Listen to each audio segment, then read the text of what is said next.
My name's Mark Chesnut, and I'm a freelance writer and blogger and journalist and custom content creator, and I'm here to speak with you a little bit today about how to deal with journalists and bloggers and travel writers in the 21st century. So let's start by talking a little bit about how things have changed.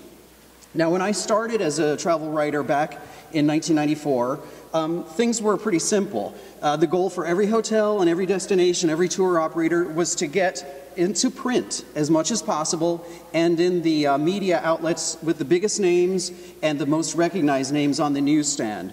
And we travel writers were also pretty easy to figure out. We liked free trips, we liked free food, and of course free booze is pretty high up there too.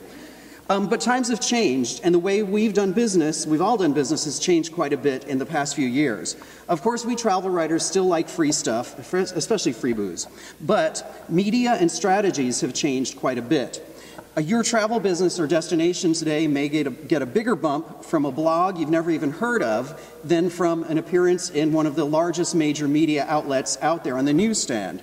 And writers and editorial content has been splintered and specialized like never before. We need more visuals, more videos, more unique experiences and personal points of view that we can tweet and blog about and put in magazine articles and reuse over and over again in Instagram posts and on YouTube, et cetera, et cetera. So there's a lot of new options and challenges out there for all of us. And of course, that same experience gets repackaged over and over again. We've gotten better and better about reusing experiences and content in new and exciting ways. Also, as magazines and newspapers have shrunk and the internet has grown, there are more freelance travel writers and bloggers and content producers than ever before. So how do you deal with all of these people? Well, that's what we're here to talk about today. So we're going to talk about how you can find the right journalists, the right bloggers, and the right writers, and how you can build relationships with them and determine the value of that relationship and get what you need from them. And since I'm a writer myself, we'll of course be talking a little bit about what we, the writers, need from you guys to help us do our job better and help you all get your message out there. So we'll talk about navigating the two-way street of media relations. So I'm going to give you a bit of my own insight, of course, but also I'm going to be sharing some thoughts from some very experienced media relations experts from the public relations side, some good friends of mine. So we'll have their point of view as well, and I hope also that we'll have a few minutes at the end, in spite of our technical difficulties today, for you all to have questions and also share some of your experience and thoughts as well. So let's start with a basic question. What's the difference between a journalist, a travel writer, and a blogger nowadays? The answer is, nowadays, very little, increasingly less difference. And why is that? Because the lines have been blurred. Every magazine, for example, now has its own website. Of course, that's a given. Some have exclusive web-only content, exclusive blogs perhaps, in addition to their print copy. And many freelance journalists and writers like me are contributing to a variety of quote-unquote mainstream or traditional media, as well as maintaining our own social media presence and maintaining our own blogs, maintaining our own social media accounts. In my case, my site, my own personal site, is called latinflyer.com, and it focuses on travel to and within Latin America. So we're going to be referring to my site for a few of the examples throughout the presentation today. Now, the good news is that all of this diversification can actually provide added value and greater opportunities for your organization or your destination to get your message out there. We writers know how to do a lot more nowadays than we used to do, which keeps us very busy and gets us tired out a little bit, but it gives us a lot of opportunities for working together. So one of my good friends on the public relations side of things is Carla Visconti, and she is with Hilton Worldwide. She's the Director of Corporate Communications for Latin America and the Caribbean. And here's what she has to say about these blurred lines. She says, in general, we look at media, whether it be traditional, print, blog, social media, etc., based on their end consumer and the message that helps them the most. We try to make sure that the message is relevant to the audience regardless of the type of media. Okay, so how do you find the right journalists and people to get your message out to the public? Often journalists and writers will find you and they'll contact you, but often you'll want to reach them first. So to check out print and traditional journalists, you can pay to use services like Cision.com, a site that provides influencer identification with a media database that uncovers your audience's biggest influencers. And speaking of influencers, that's a word you hear more and more nowadays, influencer. And I'm sure you already know these are the people that that are writers, they're social media types, they're bloggers. They're good at building high-quality content and high-quality following and influencing their followers' decisions. In our case, these are the people who publish and post a lot about travel, and they help other people to make up their minds about what they want to do when they travel and when they purchase travel. So if bloggers and social media are a major part of your strategy, you might want to try joining and attending TBEX, the Travel Bloggers Exchange. They have annual conventions in North America, and now they have them in Asia and Europe as well. And they attract some of the most active travel bloggers out there with workshops, presentations, and the chance to network. They have a lot of LGBT presence as well as other niches within the travel market. But speaking of blogs, what's the big deal about blogs? Aren't a lot of them run by crazy people who are running these things from their own bedrooms in their pajamas or in their underwear? Well, speaking as someone who frequently is working on my website in my bedroom, in my pajamas or my underwear, I can say yes, we are a little bit crazy, some of us. But that's not a reason for you to ignore this market and the potential that it can present for you. Cision recently published an article based on its 2013 Digital Influence Report, for example.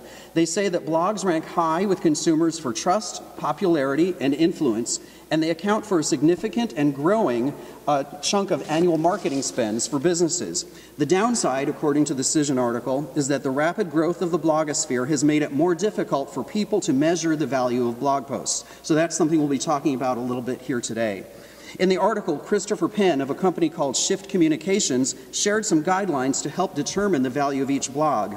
So here's a slide with those guidelines. As you can see, it's a lot of text. I'm not going to read through every part of it word for word, but I'd be happy to share my full presentation with all of you via email after the conference is over if you just want to give me your business card today, anytime today or tomorrow, and let me know. But a few things that you can consider: exposure, search value, their social media aspects, advertising, surveying, marketing, and sales. And again, I can send this all out to you later. So what do you look for in a blog or a blogger?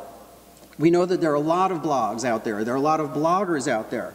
So what should you look for in a blog or a blogger to make sure that you're reaching the right people and the right audience for your service, product, or your destination? An important guideline that you'll probably want to consider is quality over quantity. In other words, a blog with 2 million followers and visitors is really impressive, isn't it? But it doesn't mean that much to you if the quality of the content is not good, or if the people who are following the blog aren't interested in your type of travel and probably wouldn't buy your product or service. So that's one of the specialties of sites like LatinFlyer.com, which is the site I run. It's focused very tightly on travel to Latin America. It includes quote-unquote mainstream travel, LGBT travel, and a lot of different niches within that niche.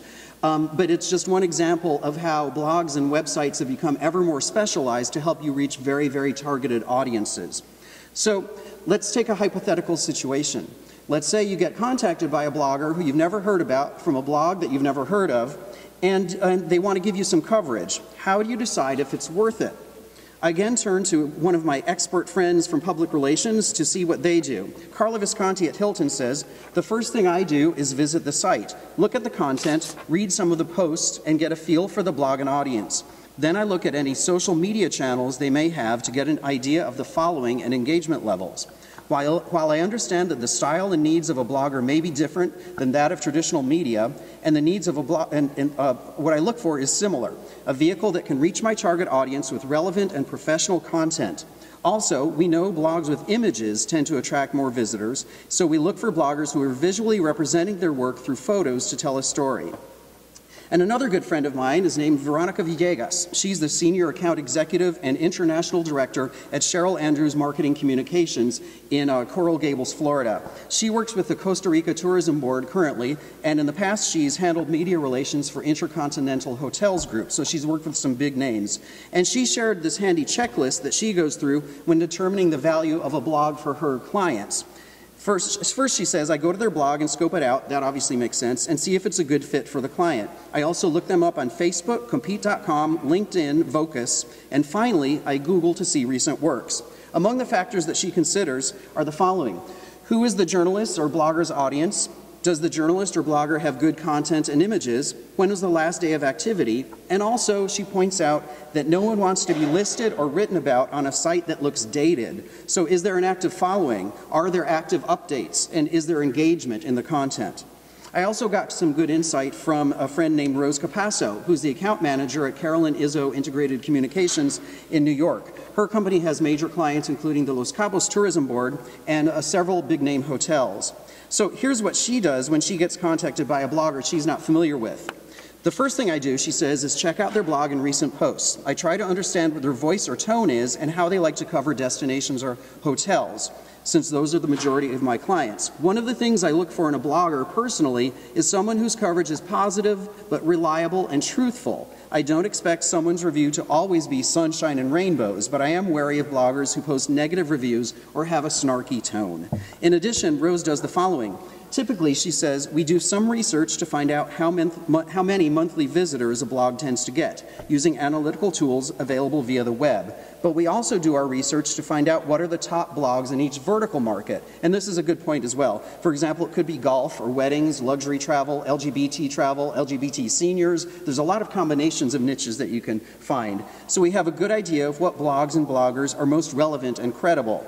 We also work off of recommendations. If we have worked with a really great blogger, we like to ask for his or her recommendation of other bloggers whom they've worked with, traveled with, or who they read. And regarding social media, Rose says the following.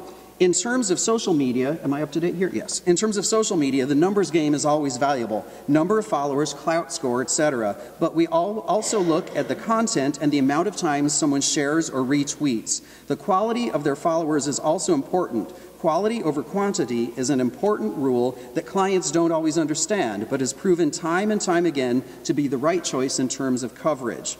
And a few minutes ago, I mentioned TBEX, the Travel Bloggers Exchange.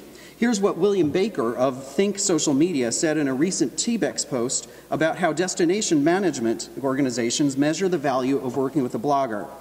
He says this, it's not just the size of a blogger's audience that's important, but the likelihood of delivering a relevant, credible, and authentic message to their network.